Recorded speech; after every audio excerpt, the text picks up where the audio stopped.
All right, me. It is the 27th. I know that for a fact. And today I read Agatha Christie's, and there were none. Um, this is a lot thicker than it actually is supposed to be. This is pretty well spaced out and pretty nice type, big type, uh, because I assume it's printed for old ladies. um, so that's that. Um, Agatha Christie's and then there were none is perhaps it might be like the most read like crime novel ever. And I say that because there are a lot of, even though Sherlock is this kind of overarching character and something that I think we're all very familiar with, is that I don't know how much of this stuff actually gets read, right? I think it is just a character that we are aware of. And we are much more familiar with um, the movies and the television theatrics of Sherlock rather than the actual books and narratives, which I think is really interesting. Um, but yes, this has inspired so many countless works. In recent mind, the big one would be um, The Glass Onion and Knives Out. Takes very heavy inspiration from chunks of this, um, which is great. It's a lot of fun. It's a very nice book to take inspiration from. There's a note in here um, by Agatha Christie that would have been written, I assume, years afterwards. But the idea or concept being to set up a mystery that is in a lot of ways unsolvable until the very end, um, but is also intriguing until the very end, right? Um, so yeah, I think it accomplishes that. Um, it has this really great theme of how do you punish and how do you judge those who have taken another person's life intentionally, but within means that could not be like tried and put on trial, right? Um, and so you kind of run through all of them, right? Um, of the 10 deaths that occur, right? 9 of them are within this same realm. Really, 10 of them, because we find out there's a 10th person that gets killed. Um, but you have, I can't even name all of them, but you have um, the man who has killed someone in a rather innocuous way, in which it is a thing that is occurring a whole bunch at this time in running someone over effectively.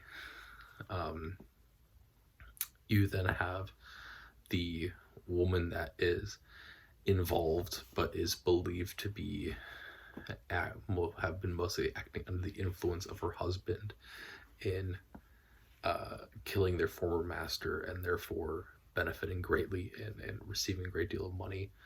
Um,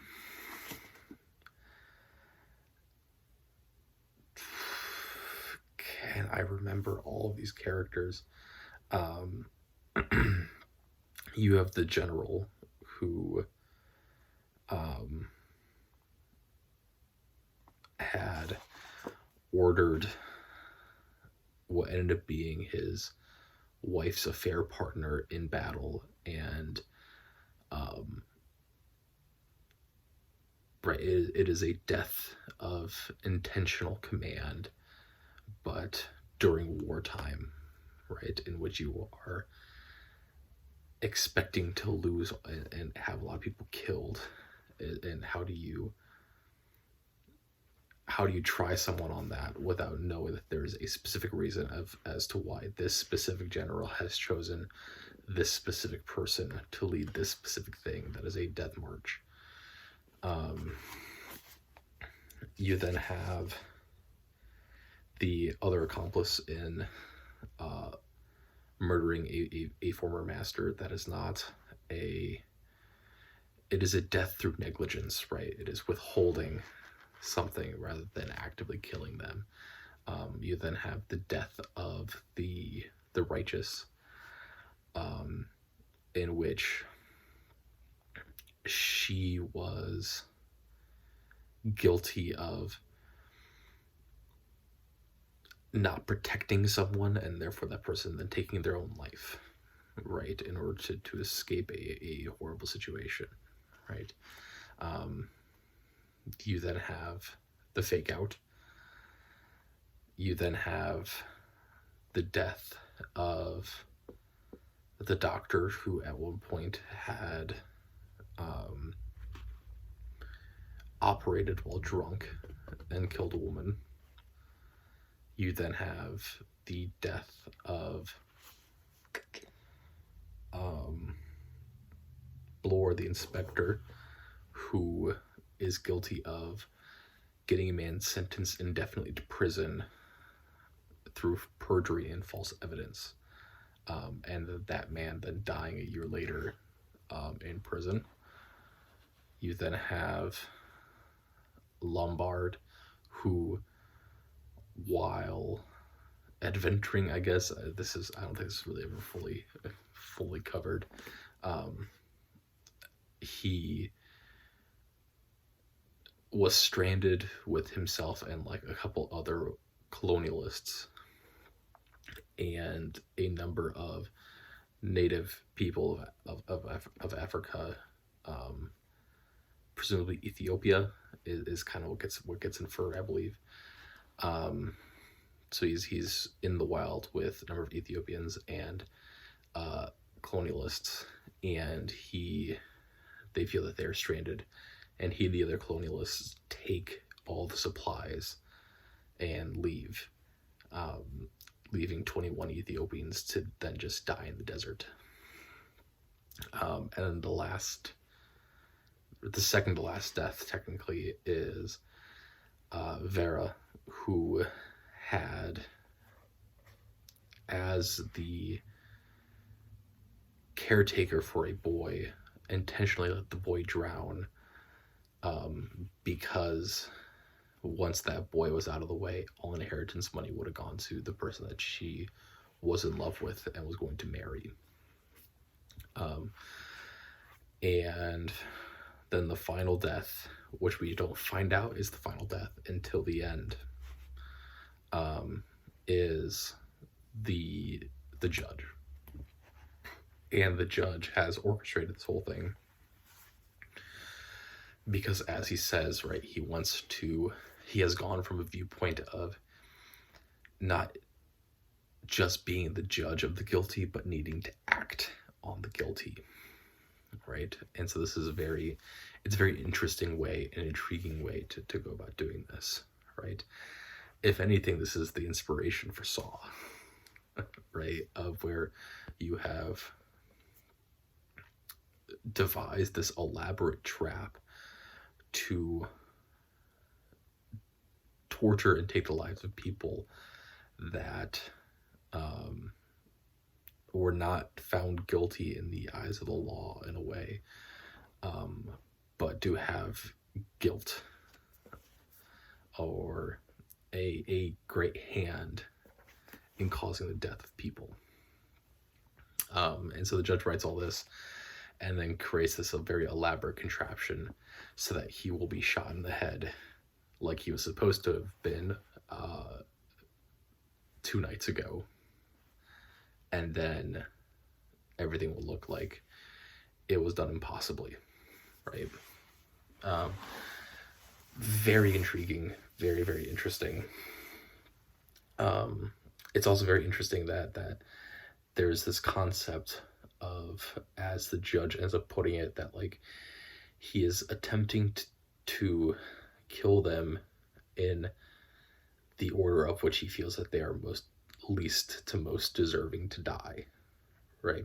And so it's a very interesting thing of not only is this kind of the judge expressing these things, but in a way it's also Agatha Christie expressing these things of what is the least guilty party versus who's the most guilty party, which is intriguing and it's fascinating, right? Yeah, yeah, yeah. The other thing to talk about this is, of course, the title of this book, and what the entire plot kind of hinges around. It's the title's now called "And Then There Are None." This is not always the case, and the poem that exists inside is changed to be more politically and culturally correct, right? The poem that ends with "And Then There Were None" has traditionally been called, in a more politically correct world, has been called 10 Little Soldiers, which before that was called the 10 Little Indians, which then before that was called the 10 Little N-Words. And it was a nursery rhyme for a long time. The title of this book used to be the 10 Little Indians, for a very, very long time. I believe that was actually what was published underneath, and I think versions of it were sold as that until like the 1980s, right? So you're looking at most of the history of this book being referred to as that, and then that nursery rhyme comes from a slightly different nursery rhyme that was also very heavily associated with minstrel shows. It is also where we get the famous bedtime story for children, 10 Little Monkeys Jumping on the Bed, which is why that it was a big deal when I was kind of in middle school and high school, and I don't know if it's still a big deal or not, and if people even care about it all that much, but reviewing that we should not be using that nursery rhyme anymore because it is inherently racist and comes from a very, very racist place. Because that is an adaptation of the original minstrel show.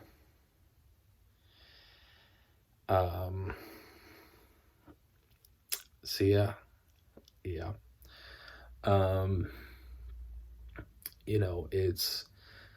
It is one of those things of where it is fascinating to see where our stories come from, and that so many pieces of really ingrained culture into the Eurocentric mindset and the American-centric mindset stem from massive ill repute, and then just the slow modification to make them bearable, right? So that's that. I think that's it for "And Then There Were None" by Agatha Christie. Yeah.